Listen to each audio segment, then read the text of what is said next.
Hello everyone, welcome back in my channel. So today uh, we are going to expose the steps of educational methods of educational psychology. So at first we explain the methods of introspection method. So let's start. When a man looks into in yourself, that times it's called introspection.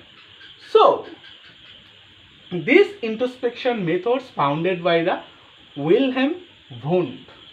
This is the method of self observation. So this method invented by the Wilhelm Wundt, and this is the self observation method. So introspection, this word classified into two parts. At first, this introspection word came from the Latin word. This introspection word came from Latin word. So intros and spection, these two words join together and make introspection.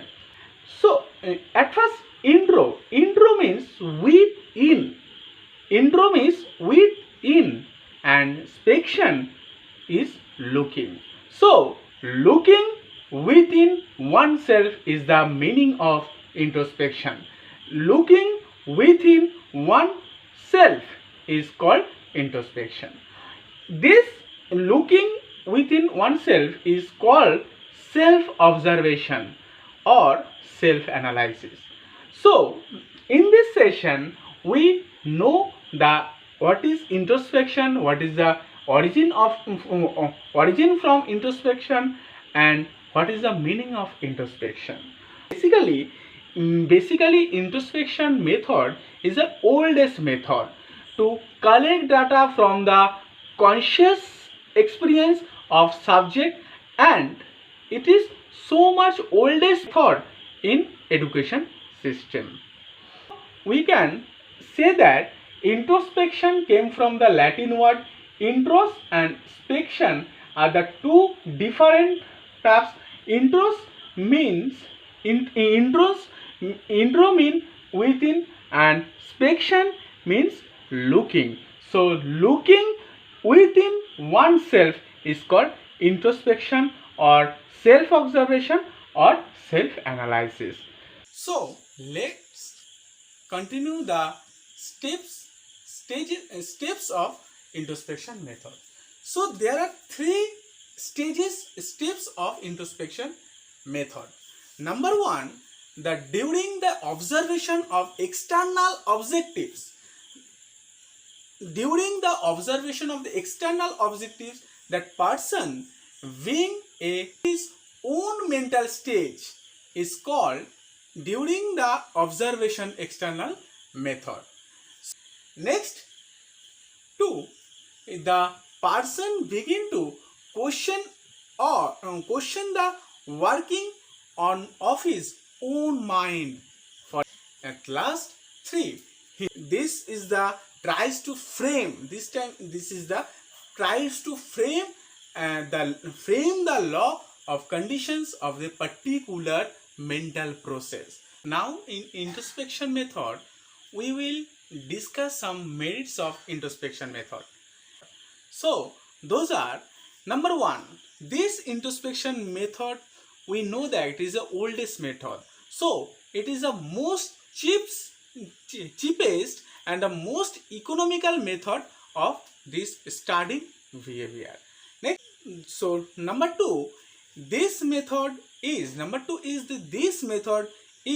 can be used anytime and anywhere. Next, number three, the introspection method is data is the first hand. It is the main merits of this introspection method is that the introspection method data is the first hand. Now we will discuss about the some limitation or demerits about the introspection method. So let's explain. Those are: number one, lack of reliability, validity, and objectivity. This is the main limitations of this introspection method, that lacks of reliability, validity, and objectivity. Number two is data collected by the introspection cannot be verified. Always when we are collecting the data from the introspection method, it cannot be verified all time. So it is the main delimitation or main limitations of this introspection method. And third, this observer and observee are the same. The observer and observee are the same. Next, number four, introspection cannot be applied to the children, animal, and abnormal people. So it is the main limitations for introspection method, that introspection method cannot be applied to children, animals, and abnormal people. So there are four limitations also in front of you. That now we are now get conclude that introspection method is a reliable, validity, and objectivity free. So its test is so much backdated, and in a particular situation this test is not so much reliable. So these sessions we now end here, and we will discuss the another topic in another session. Okay, so thank you everyone, thank you class.